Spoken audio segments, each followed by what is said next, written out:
Hello तर मित्रांनो, काय म्हणतात, कशा आहेत मंडळी? आज तुमचा भाव चालला आहे अजमेरला. ओके, तर हा रत्नागिरी टू अजमेर सफर कसा असणार आहे आणि माझा एक्सपिरियन्स कसा असणार आहे हे मी तुमच्यासोबत शेअर करणार आहे.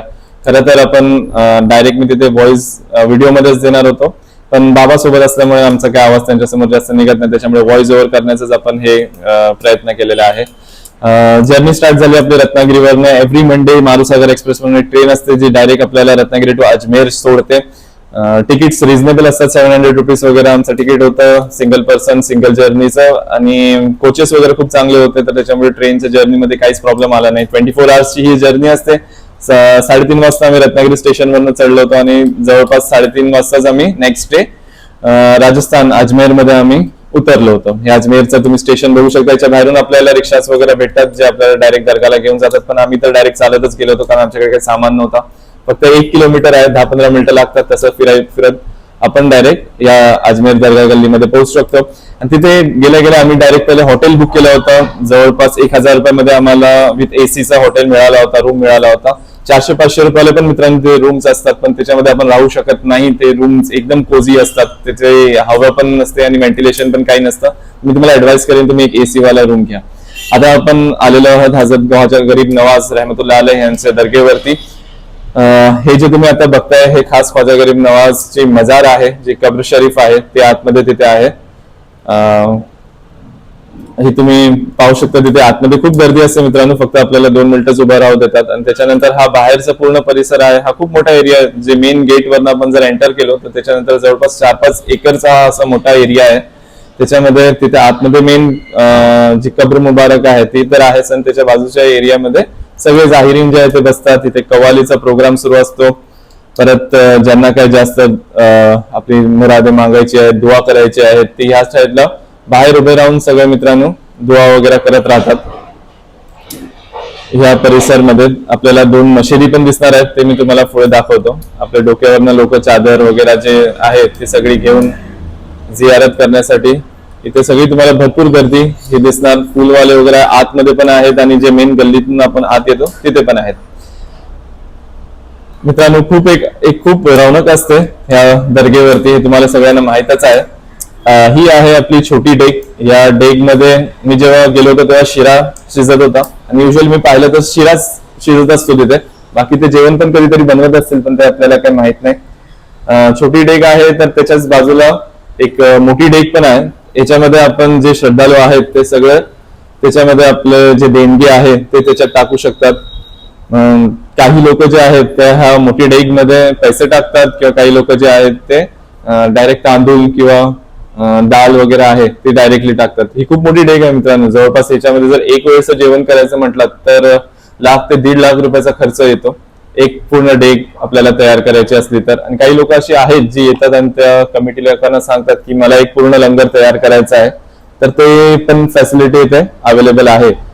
ह्या इकडचे जे खादिम मुजावर आहेत त्यांची जर ओळख तुम्हाला करायची असली तर ते सफेद कुर्ता आणि काली टोपी असते त्यांच्या डोक्यावरती.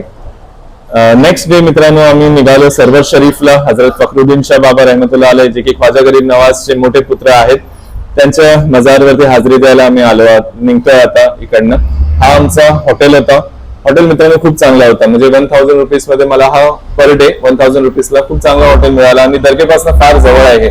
तुम्ही पुढे बघू शकता की मी मेन आपल्या गल्लीमध्ये जेव्हा जाईन तेव्हा दिसेल तुम्हाला की दर्गेपासून हा हार्डली एक 5-10 मिनिट्स लागतात फक्त चालत यायला. स्वच्छता राखण्याची भरपूर तिथे प्रयत्न केला जातं, पण ते काही 100% सक्सेसफुल होत नाही. तर सरवर शरीफला जाण्यासाठी आम्ही पहिले अजमेर शरीफच्या बस डिपोवरती गेलो, बस स्टॉपला.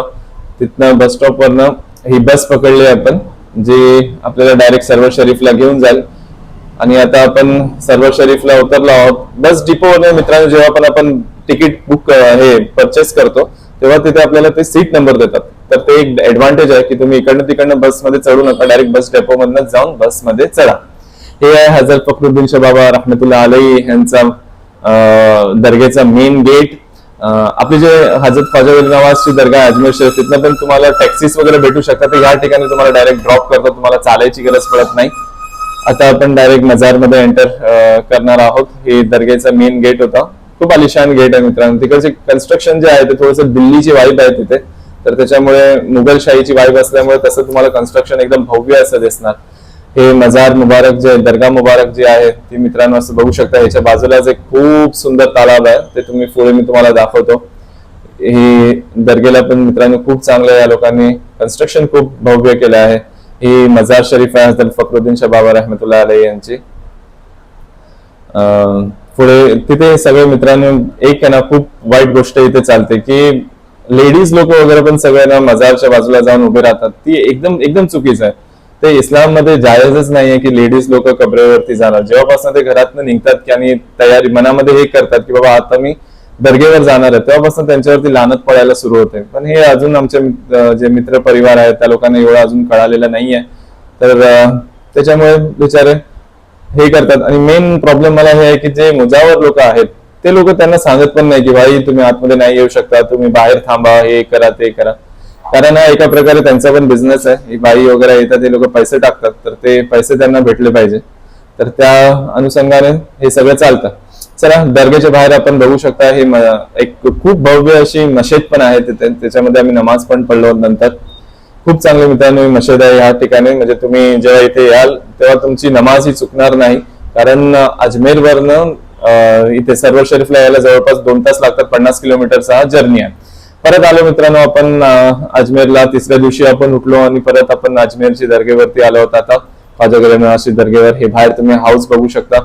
याला आम्ही हाऊस म्हणतो. हे वजू करण्यासाठी आहे आणि अजून पण आतमध्ये वजू करण्यासाठी भरपूरशे नल आणि हे त्यांनी बनवून ठेवलेले आहेत. पण बेस्ट तर हे आहे की तुम्ही घराकडनं वजू करून या. पण तरी पण स्त्रिया वगैरे तिथे असतात तर हात लागतं कधीतरी डायरेक्ट. म्हणजे जर आमच्या शाफई मसलकमध्ये असं आहे की जर डायरेक्ट कॉन्टॅक्ट हाताचा हात लागला, म्हणजे कपड्यावर लागला तर नाही, हात टू हात लागला तर वजू तुटू शकते. नेक्स्ट डे आता त्याच तिसऱ्या दिवशी आम्ही, शुक्रवार होतं, त्या दिवशी आम्ही संध्याकाळची ही ट्रेन आपली पकडली. 8 वाजता ही ट्रेन होती. अजमेर पासून आम्हाला मुंबईला सोडणार आहे आणि हा एसीचा डब्बा यंदा आम्ही बुक केला होता. तरी अजमेर पासून मुंबईला आम्ही सोडणार. नेक्स्ट डेला आम्हाला यांनी सोडलं. जवळपास 15 तासांची ही आमची जर्नी होती ट्रेनमध्ये आणि खूप मस्त आनंदात जर्नी होती मित्रांनो. एसीच्या डब्यामध्ये काहीच वाटत नाही. अशा प्रकारे हा व्हिडिओ मी इथे एंड करतोय. तर